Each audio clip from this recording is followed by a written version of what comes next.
Pray to get going. Father, thank you.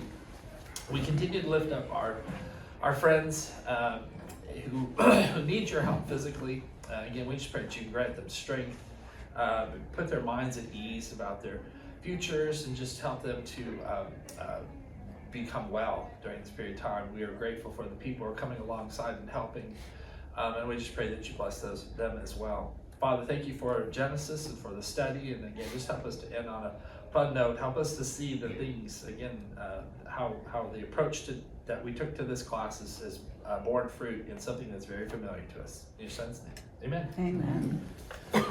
All right, so yes, it is the conclusion. We're all done, so it's pretty exciting. We started with this quote back, I want to say Unit 2, 3, somewhere in that range, but the battle for Christian understanding of the world is being waged on several fronts. Not the least of these is biblical study in general, and especially the question of how the opening chapters of the Bible are to be read. Modern writers commenting on the book of Genesis tend to treat the first 11 chapters as something other than history. For some, this material is simply a Jewish myth, having no more historical validity than modern man than the Epic of Gilgamesh or the stories of Zeus. For others, it forms a pre-scientific vision that no one who respects the results of scholarship can accept. Still others find the story symbolic, but no more.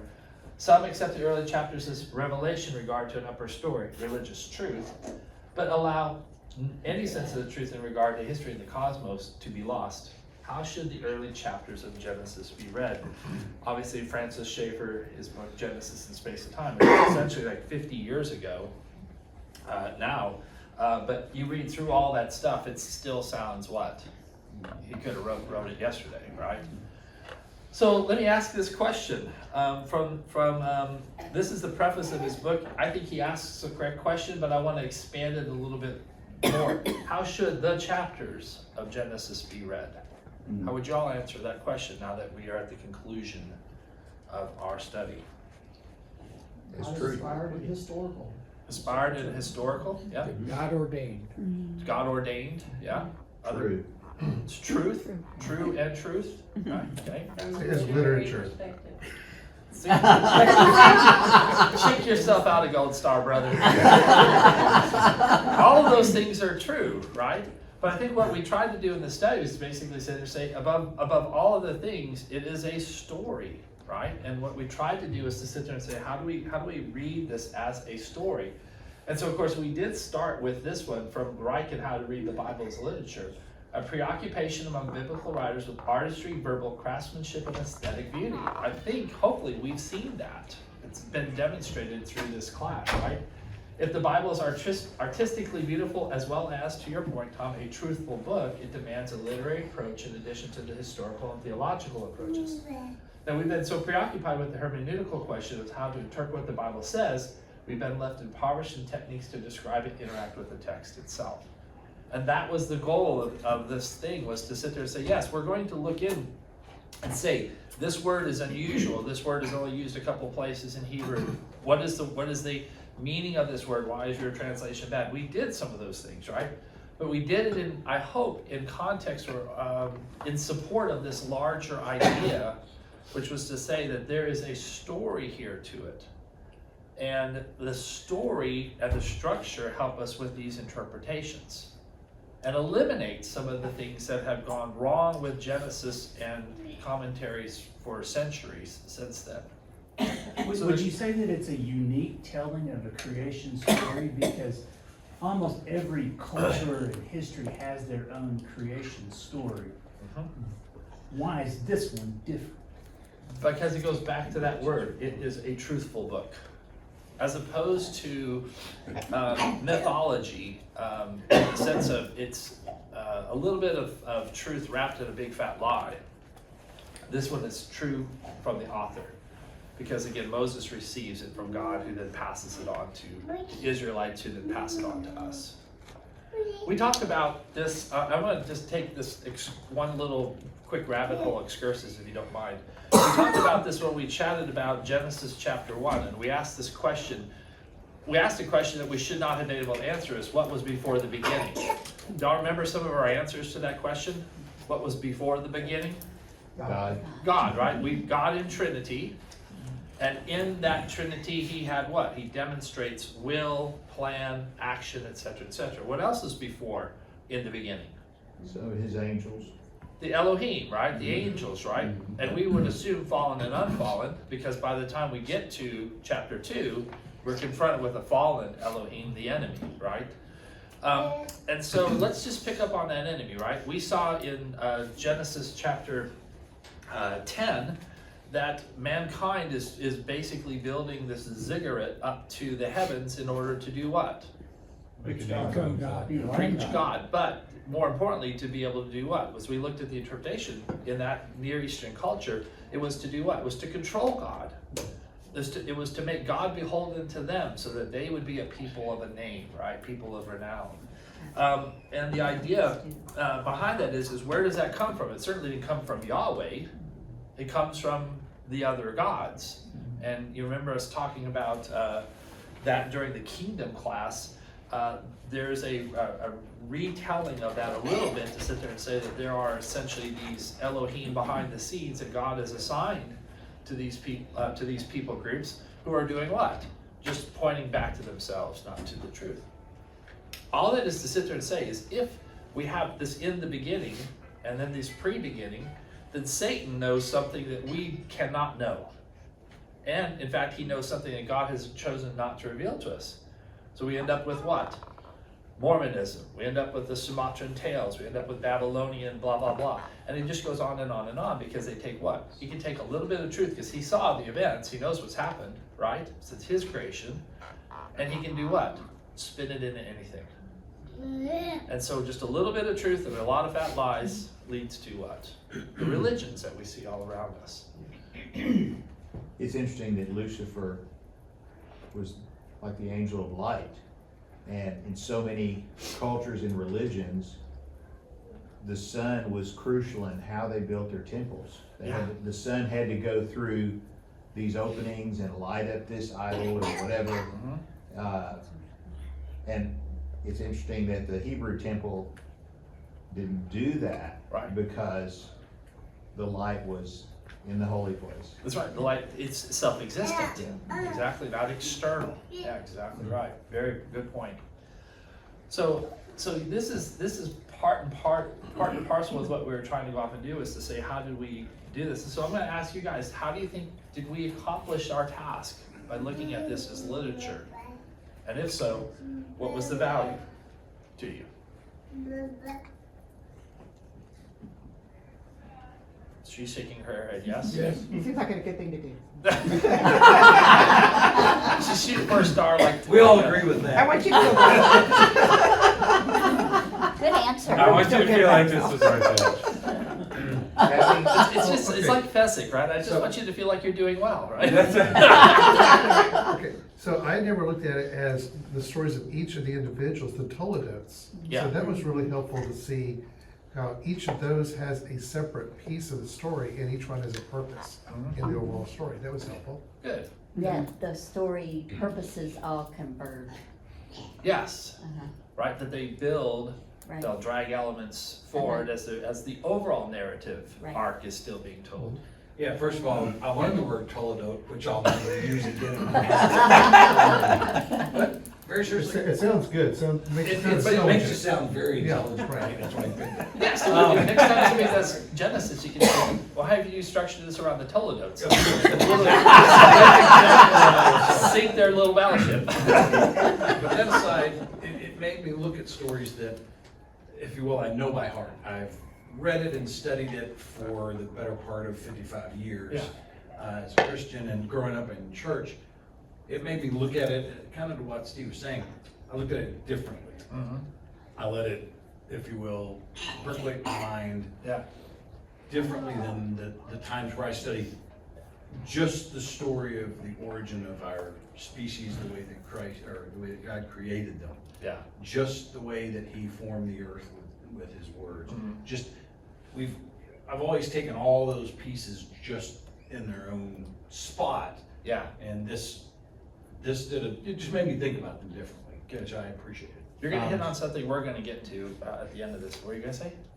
it was such a good movie, I need to watch it over again. We Because video- there's we so much videotaped. new stuff, Yeah. new concepts, new approach, new thought, that I need to go back and do the whole thing over again. That's fine. And for myself, that was actually the joy that I had in teaching this, because I have for, more than a decade, only ever taught it in 10 weeks. Which means what took us the last three, units 15, 14, and 13, are normally done in 45 minutes. And I had almost 3 hours.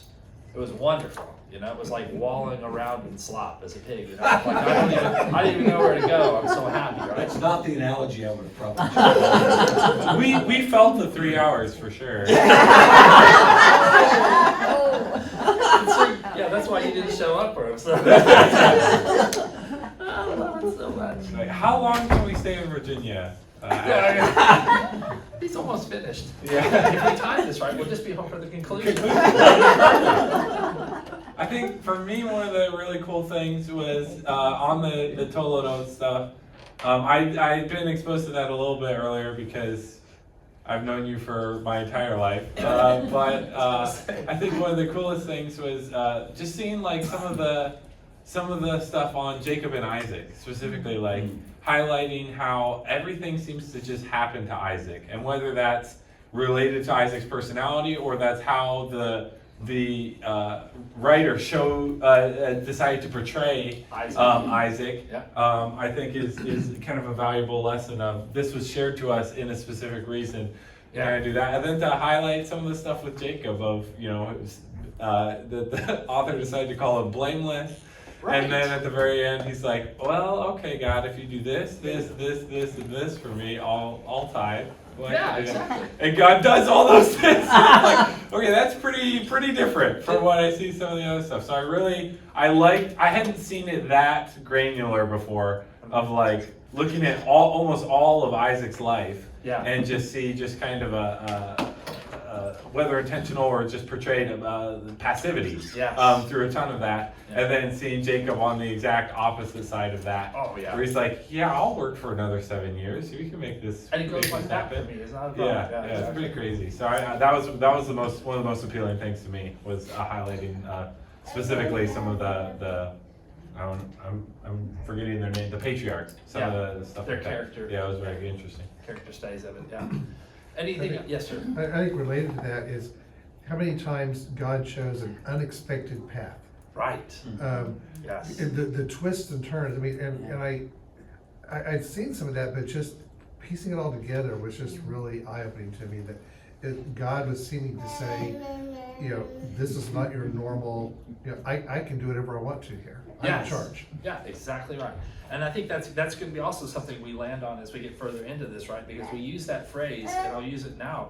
God acts at specific moments of time. And the reason he does is because he's already acted in the past. God acts as he's acted in the past to do what? To bring about his plan of blessing. And he never stops acting. And that's why it drags this story into our life. Because God still acts in our lives. What I wanted to say is, first of all, it's been fantastic. Oh, Just fantastic. She gets Thank gold star you. too. Thank you. But when I was visiting a lady at a nursing home, Uh-huh. and we were talking, and she was very, she was a theological person before I even got to this church or made it this way. But she said, Sherry, when we're questioning God and we make everything so much harder, she says, just go back to Genesis 1:1. In the beginning, God created the heavens and earth. Done. Exactly. If he created it, we just need to shut up and let him rule our lives. Yeah. And it was so true. It is, it's exactly right. Just go back to that every time you're having a doubt or. Our problem always comes down to I want to be independent of him, and he's built me to be dependent on him. Yeah. And that's the root of Yet all of we're our in- errors. When we're in trouble, then we call it, Yeah, because I'm at the end of my rope. and we're no longer independent. Exactly. I realized the limit to my independence. Right, exactly. Good. Well, we had some various mission points as we went through this thing. One was to understand and appreciate the book of Genesis as literature, which again, we struggled. I think we tried. We did things. Again, let's go pick on Chad's deal here. Remember, what was the longest chapter in the book of Genesis? 38. Not 38. 24. Yes. Why was it the longest? What story is it?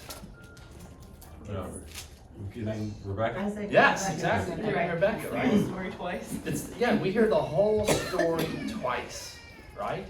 Why? Only literature explains that. If you don't take a literary approach, then you end up with this higher critics who go off and sit there and say, well, it must be, we're trying to preserve two different, narratives, two different oral accounts, et cetera, which is why they will then sit there and say Genesis 1, 1:3 through 2:3 is by this Elohimist source, and then Genesis 2:4 through, go to the end of chapter 3 is from a Yahwehist, because you have what? Two creation stories. Why would you need two creation stories? Why would you only ever use the word Elohim in one and Yahweh Elohim in the other? And again, if you don't look at it from a literary perspective, you can't address some of these issues, right?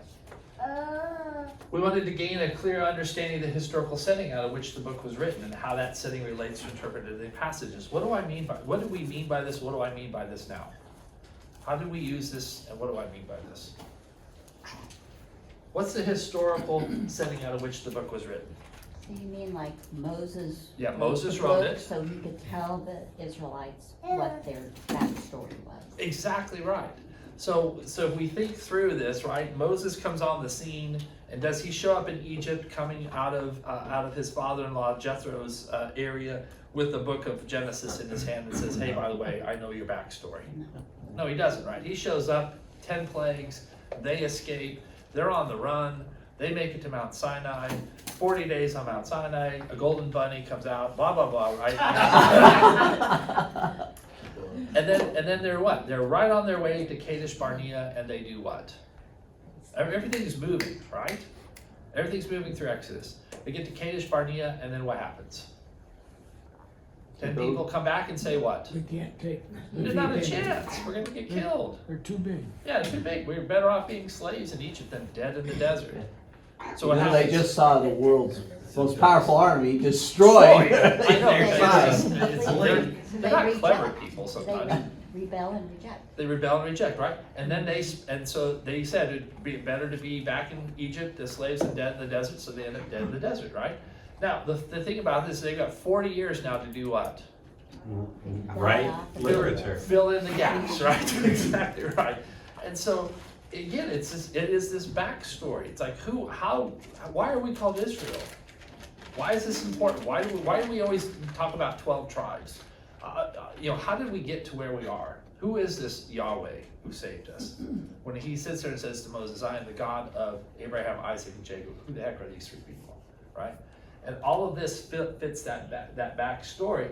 And of course, this is what's interesting when you take a look at the Nephilim, right? And how the Nephilim don't just affect the story of Noah, but affect all the way into when we saw there's an impact on Abraham, Isaac, and Jacob as well. And obviously will have an impact on them as they finally decide to get back into the land. So again, can we put the book together as a cohesive theological unit, topically and structurally? And again, we focused, obviously, to Scott's terms, we love that word Toledo every single week. We start off, and we're going to do it twice this week, where we talk about the structure. Did we do that well? Yes. I would hope so, right? Give me 2 examples. The 2 examples I'm most excited about. If I said a verse in the chapter that depend on structure, what verse and what chapter am I talking about? I quiz people hard. It's like she's back there going, no. Did the Steelers lose? Did I miss something? Oh, maybe they're playing today, and you better be cheering for them. Because it's against the Eagles. Everybody can cheer for the Steelers today, right? The Eagles are the Eagles. Well, Esau was in there twice.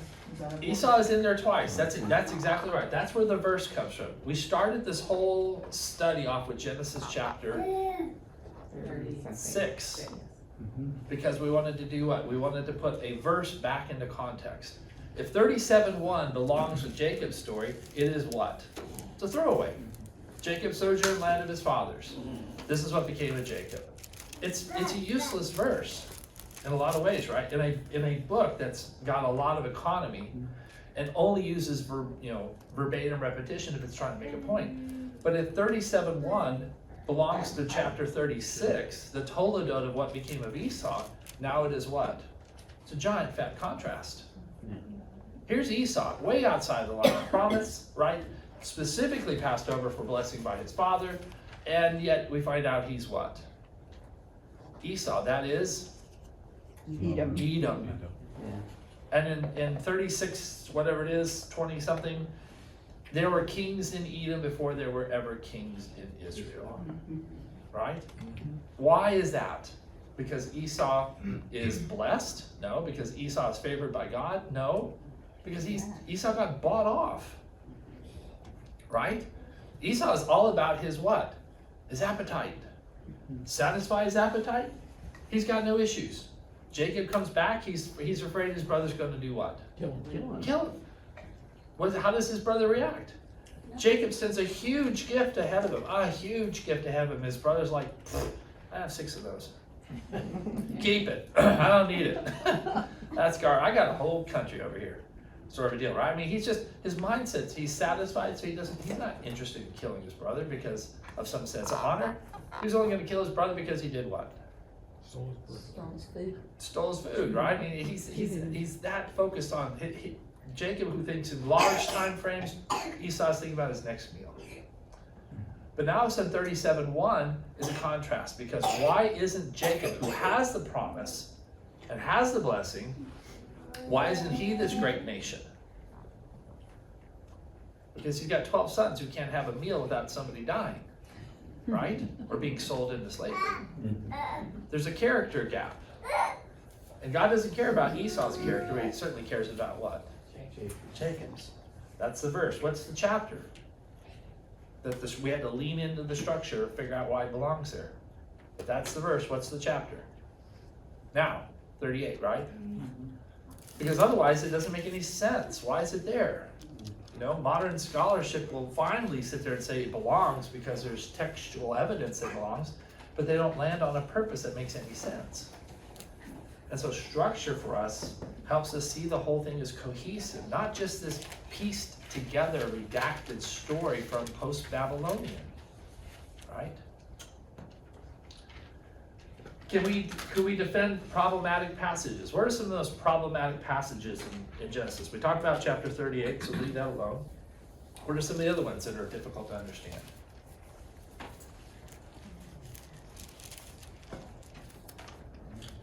Is that the one where it says God regretted creating man? Right, that's a good one, right? What's the purpose of that? I mean, it's because again, the word regret is literally the word repent, right? Very fascinating. But of course, we're left with what? As we understand this descent, we see this bigger movement in Genesis from a creation that's blessed and at rest, that moves down to the final, statement where God just basically comes down and says, okay, I'm just done with these people. Scattering them across the planet, right? I've already wiped them out once, I'm scattering them now, and we got to do something different. But in that portion, he goes off and he says this as a regret-making man. Genesis chapter 6, 1 through 6, or 6, 1 through 4, is just boggles people's minds, right? And yet it fits beautifully into the overall scheme of things, because again, it's this narrative of descent. It's this narrative where, again, as we've talked about, God has to act because he's acted in the past to bring about his promise of blessing. And he acts in an unusual way there, to say the least, right? Wiping everybody out. But the idea is that, again, we can understand it in that light. And then, of course, all the stuff that led up to it, with the Nephilim, et cetera, all makes sense in the rest of the book and in their worldview because of the time that they lived in. They understood those people to be something specific.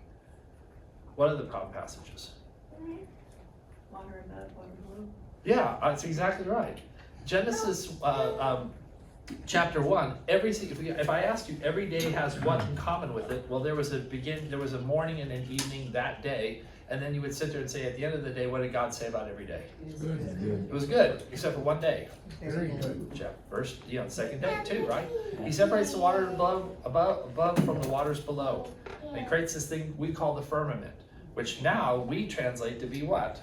The air in the sky, which is anything but firm, okay? is anything but beaten out metal, which is how that word is used elsewhere. And so we try to put that back into context, and of course that sets up what? The flood later on. So we had some fun with some of those things as well. And the great thing about it is that what's neat about this is that, again, while the book of Genesis is, as Schaeffer said, not a book about science, what it describes is scientifically accurate.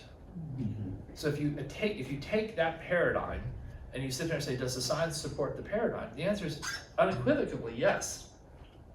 And again, if you think in terms of the Big Bang and evolution as a narrative, does the scientific evidence support that narrative? The answer is unequivocally no, it doesn't. And yet, because it's not presented as a science textbook, we get lumped in as what? Oh, you're just creationists. No, I just have a better paradigm, dude. So let me explain it to you. And then, of course, we want to be able to do this. So, like Scott, I want him to be able to blow somebody up when they come to him with something goofy, right? The idea is that can you confidently talk about how Genesis relates to us today? This is why I think that's why I think that last 3 weeks are so important, because this is where it brings the entire book into who we are and who we are as people today in the 21st century. And the reason is because, again, biblical narrative is not about abstract ideas. It is about what? Our shared experiences. We know what it's like to have a brother that's favored, right? Or a sister that's favored, right? We know what it's like to be the oldest or the youngest in a line of kids, right? We know what it is to have things turn against you, right?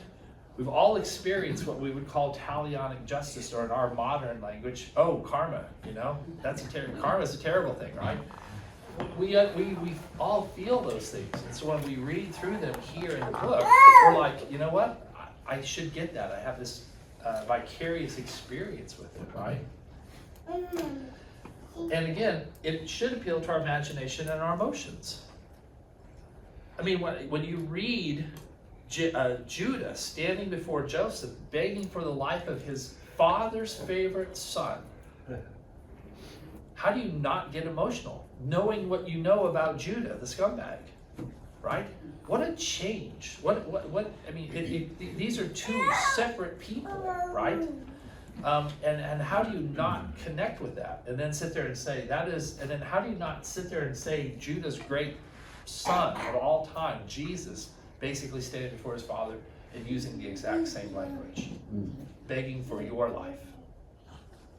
I don't know how you cannot connect with that from that perspective, right? And again, it should be effective. Yes, it should be effective in teaching, etc. So back to the first or the last thing we talked about, right? But the idea is it should affect our lives.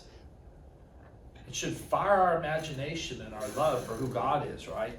And what he's done, because he does not leave us in the state that he finds us, just any more than he left the state of the world in the way that we find in Genesis 1:1 and 1:2. And along the way, it addresses the constant issue of, this isn't fair.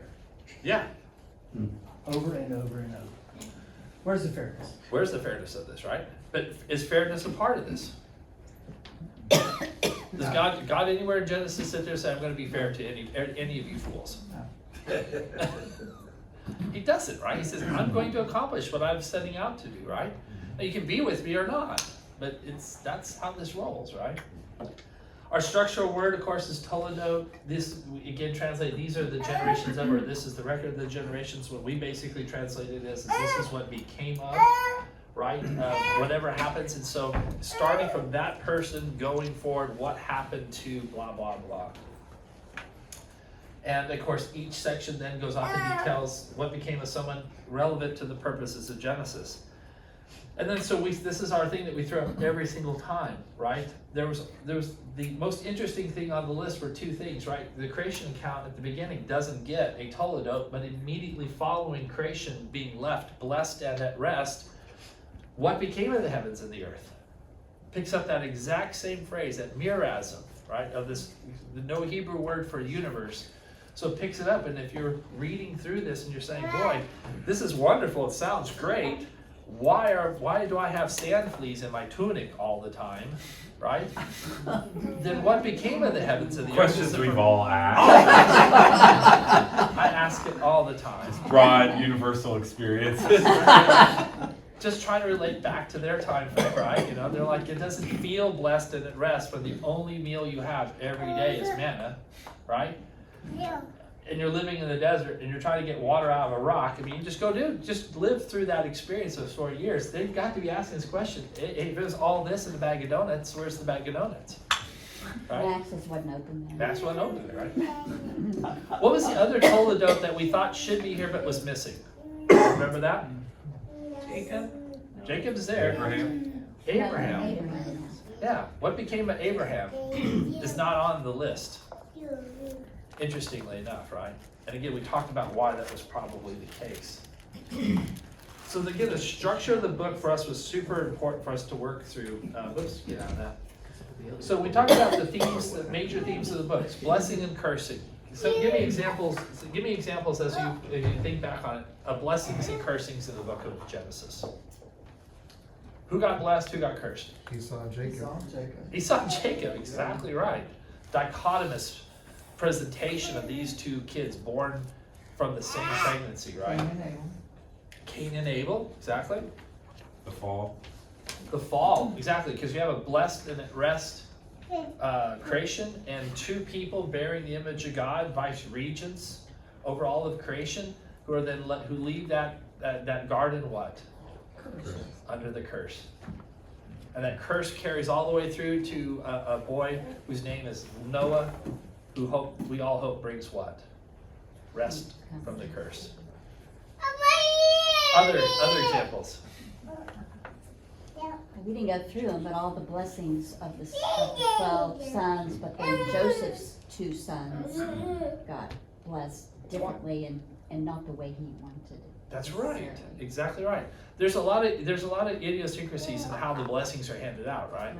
Right. We talk about primogeniture. The idea that the firstborn would get the double blessing, right? And finally, one person does actually achieve that. Joseph, who is the firstborn of Rachel and the son of Jacob's heart, does end up with the double blessing.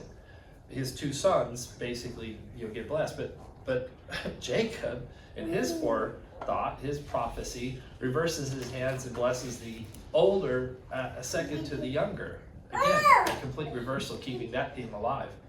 We talked about this, we didn't cover this much last week at the conclusion, but 40% of the verses in chapter 49 and 50 related to the blessings of the 12 boys. 40% of the verses relate to just 2 of them, Judah and Joseph. The rest, a single verse. Sometimes they have to share a verse with one of their brothers. It's just sad, it's like hand-me-down verses, right? Joseph does get the primogeniture blessing. He gets the double blessing of land. So when the 12 tribes settle, both Ephraim and Manasseh have their own tribal allotments.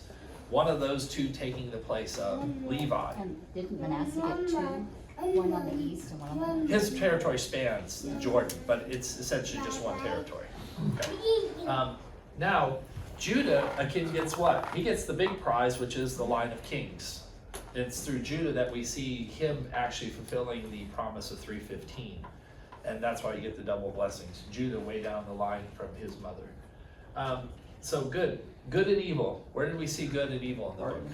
Huh? The Garden of Eden. Garden of Eden, right? Perfection, and then, there's the enemy. The Satan, the accuser, right? Coming in there and stuff like this, right? What other evils did we Culture see? before the flood. Huh?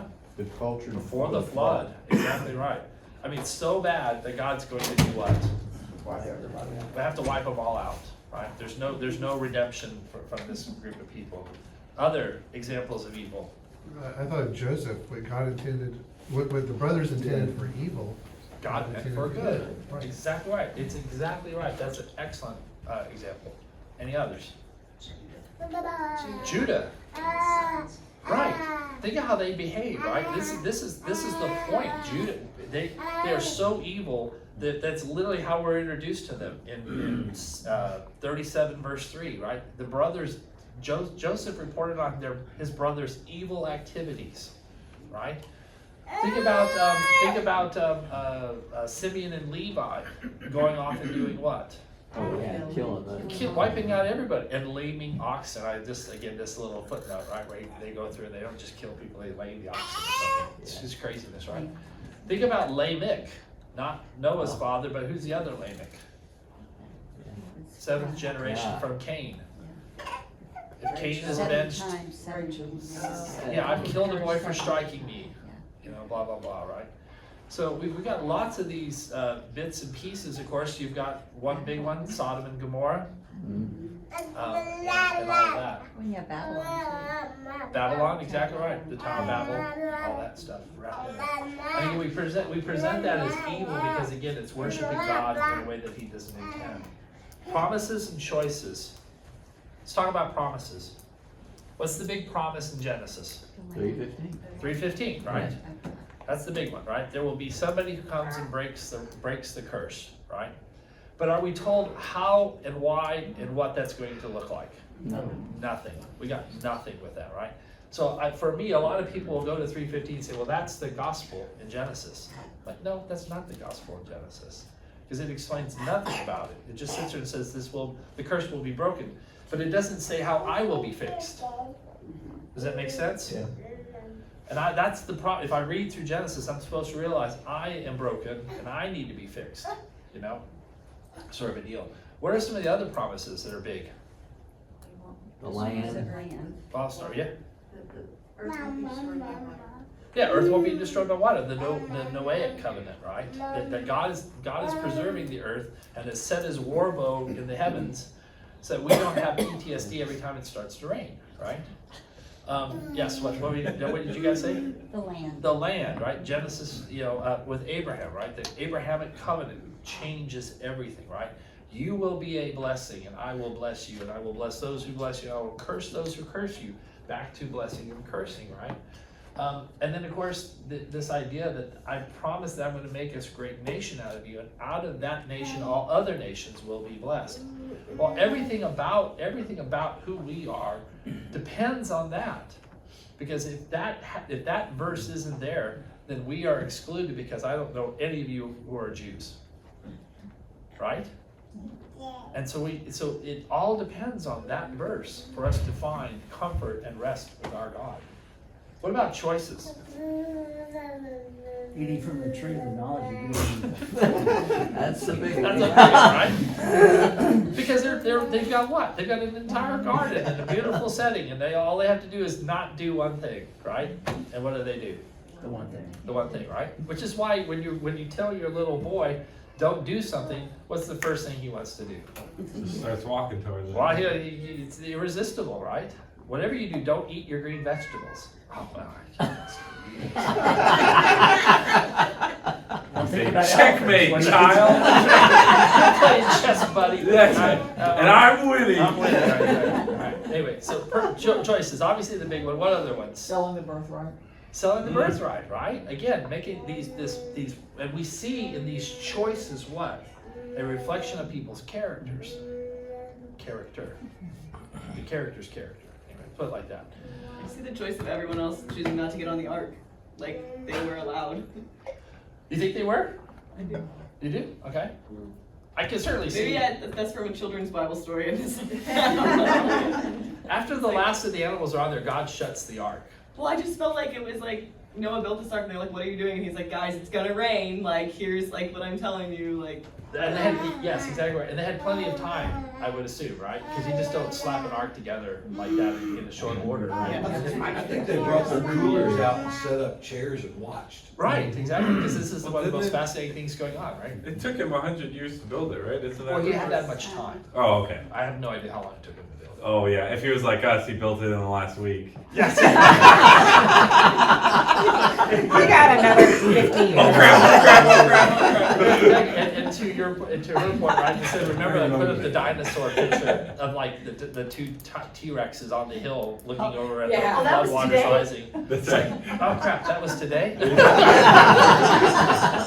Waited too long, right? Other choices. Think about some of the other choices. There's one I would. Choosing to sell Joseph instead of killing him. Yeah, big choice, right? And again, it's presented as this great evil, but again, it does what? It moves Joseph to where he needs to be in order to save the family, right? Abraham and Hagar. Abraham and Hagar, exactly right. So we talked a lot about this in Abraham's deal, right? Abraham vacillates between faith and expediency, right? As he is confronted with the choices that he has to make.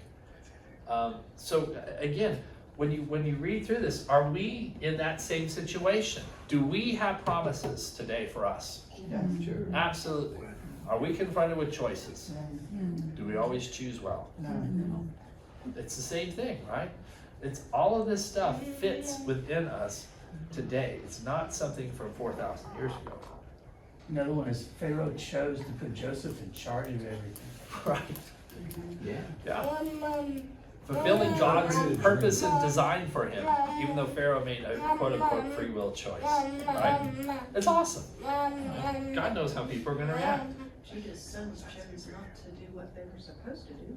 That's right. Died. And died because of it.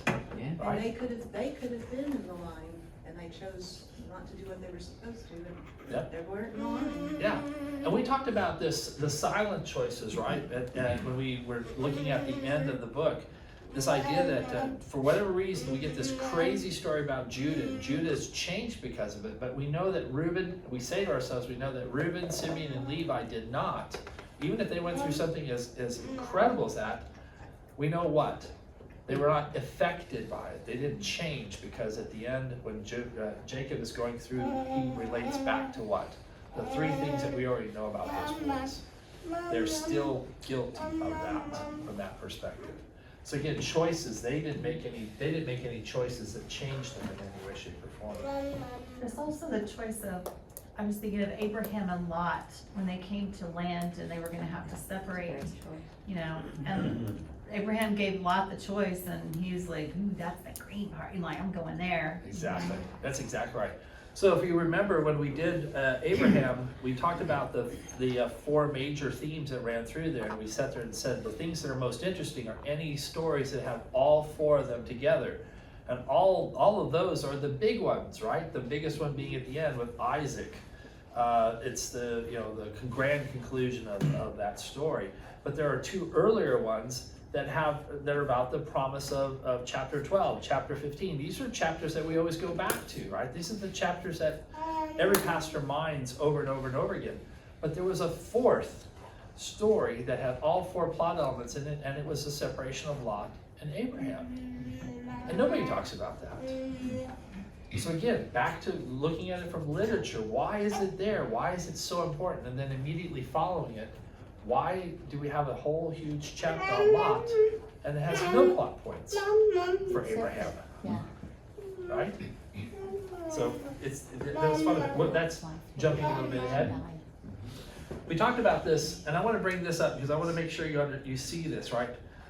This is from our interpretation of Genesis 1 through 2. We talk about, again, that we've got this idea that before there was an original creation, and that we are confronted with these circumstantial clauses in verse 2 and 3 that leave us with this impression that the world as it is not in good shape, formless and void, dark, covered in darkness, right? And these terms, anywhere else they're used in the Old Testament, always mean what? Judgment. They're always related to judgment. We are confronted with a world that is ruined in some way, shape, or form. We don't know how, we don't even know why, but the evidence of it is such that we cannot escape any other conclusion because we're just looking at how the words are used, right? And they're not even very common words. Formless and void are only used a couple other times. So anytime they're used, it's pretty significant. Well, the point of this is to sit, and it was hard to sit there and say this but now it's important because we have the other bookend, which is what? We have this ruined person in Judah whose life is a dumpster fire, right? You just slept with your daughter-in-law and you got her pregnant, stupid. Just think through what that would mean as a man, right? Your two older sons are dead, your wife is dead, and you just impregnated your daughter-in-law because you thought she was a whore. That would be what a mess, right? And yet, what do we see? God takes what is ruined and destroyed and under judgment, and he does what? Redeems it. He recreates it. And that's the point of Genesis. I need to be recreated. I need to be made new. And when I read in the New Testament, what does Paul tell me I am? I'm a new creature. Thank God. Because the old one was never going to cut it. The gospel, I don't have to leave the books. I don't have to leave Genesis in order to find what? The gospel message. But it starts at the beginning and it goes all the way to the end. And so for me, when I read how God deals with the 12 at the end, what I see is I have to bring that interpretation backwards to the beginning as well. Because God acts consistently. God acts to bring it up, right? Whoops, wrong one. God acts in the past because he is going to continue to act in the future because he's still doing what? He's bringing his program of blessing about. His blessing not just for the world, but for you individually. For each one of us, one at a time. And so again, this is why this idea of biblical narrative it does not tell us what happened, but what happens. Why? Because the characters are still in motion. Who's the main character of the book of Genesis? God. God from beginning to end, right? Who is the main character in this world today? God. And even though we borrow a materialist mindset, we would do well to remember that. Because as soon as we forget that, just as the brothers forgot, they're confronted with what? 20 pieces of silver in their bag, and they're like, what is God doing? Right? And it's his story. It's right. It is his story. We're just characters in it, just like these people are, right? And so that's why, at the end of the day, you have to be intellectually, emotionally, and imaginatively involved when you read through this.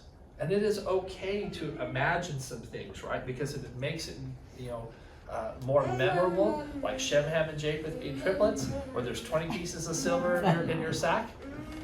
The narrative allows that because it does what?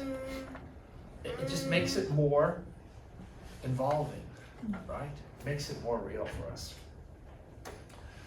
So as a conclusion, let's walk through this. What was the point? If we just have a few minutes, so we'll do this quickly. What's the point of the introduction of God created the heavens and the earth?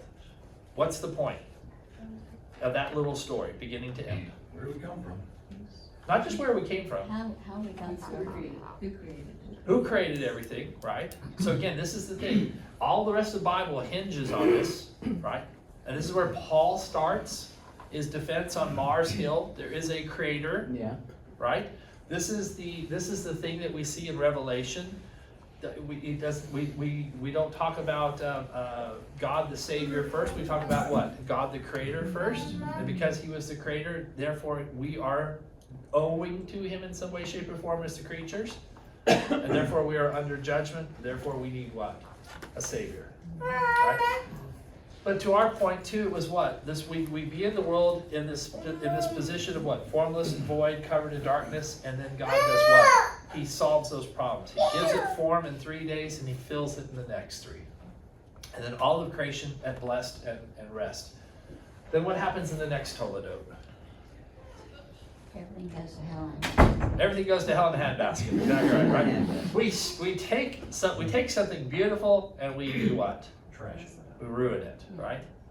And so we have another Titans. It's like zooming in on day 6 when man is created, and we look into what his creation was, why he was created, how he was created, and then what happened and how it was all thrown away. And we end with, in chapter 4, we end with what story? 2 stories actually. Cain and Abel, and what became of Cain, right? And it is to sit there and say, there's part of this is also to sit there and say that again, evil is now rampant. We were like, if you eat this fruit, you will die, but nobody dies until who? Abel, right? And what's the ramifications of all that stuff? It then sets us up for this little toledot of Adam. What's the most important thing about Adam that we learn? He has another son. He has what? Another son. Yeah, another son. But interesting enough, at the beginning of chapter 5, he's another son in the image of who? Adam. Adam.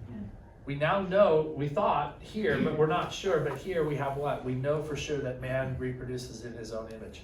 And of course, Paul will use this to talk about that Adam is our federal head. That we're guilty of our sins, not because of our individual sins, but because of our nature.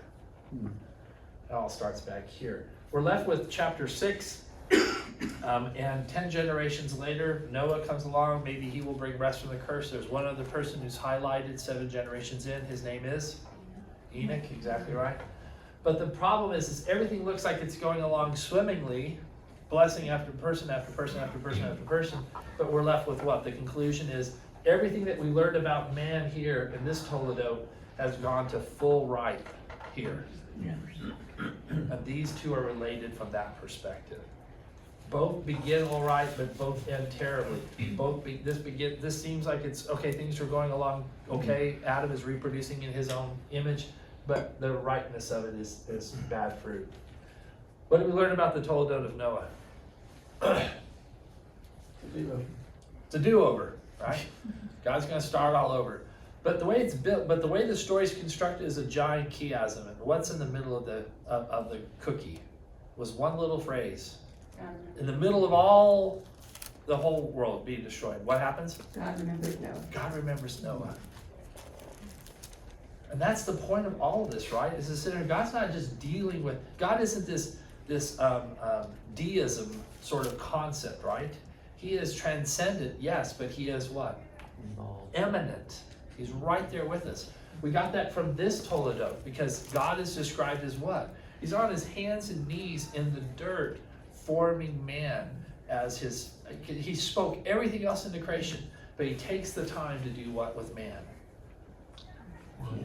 I'm going to form him. Hands-on.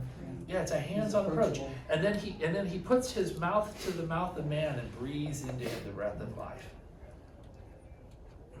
This is what's fun about this, right? If God is going to fix the whole universe, and we know he is, can he fix me? Yes, he can. Because he doesn't forget. Noah, he remembers Noah in the midst of his wrath. Shem, Ham, and Japheth, what do we learn about them? What's the point of the Toledot? Besides sharing a womb? Besides sharing a womb, yes. That's a minor point, sub-point. Quick. We learned that Ham's line is cursed. Ham's line is cursed. They will be the Canaanites. Right. They're going to be enemies. Shem is the promised land line. But we learned what? Japheth isn't mentioned that much. Not much.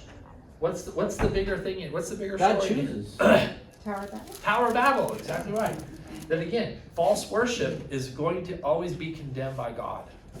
And again, we understand now this is the definition of religion. I want to worship God on my terms, right? Toledot of Shem leads us to what? Abraham. Toledot of Terah is about what? All the promises that we had from Abraham, right? The blessings, the curses, the unbelievable stories that we saw there. Ishmael and Esau, let's throw them both in here. What's the point of these two? Showcase what happens when we try and take it into our own hands. Yeah, except Esau was born of Rachel, and there was nothing about his birth except that God gave him twins and just picked Jacob over Esau. So what's the common point here? Yes, Ishmael is the result of a poor choice back here. Well, how about blessed to be a blessing because everybody will be blessed. Yeah, well they are blessed. These two people are blessed, big time, right? This is a boy who's left under a bush to die, who then becomes the father of nations, right? Here's a guy who's twice passed over and would sell anything he could to get a hamburger, right? And yet ends up being a nation. The interesting thing is both of these people will obviously have what? Just like Ammon and Moab here in Abraham's life, they help to also explain the neighbors. We're moving into the neighborhood, right? We're moving into Canaan. Well, who are our neighbors? Well, a bunch of idiots, so. Isaac, what's the Toledot of Isaac about? The marriage supper of the Lamb. Okay, still like that, don't Still you? like it. Still like it. I'll grant it, I don't, yeah. It's a promise. It's a promise, right? Because this is the first time we've been confronted with what? Really, we've been confronted with, we got two choices. There's no question about, these are both twins, equal from all other perspectives, right? It's not the difference between Ishmael and Isaac, okay? Two choices between who provided the child. And yet one of them has to carry on the line of blessing, and it's going to be Isaac. And yet Isaac is this character who is what? Tortured in a lot of different ways, right? Through his own decisions and things like this. Do y'all remember the 5 themes that we came up with Isaac?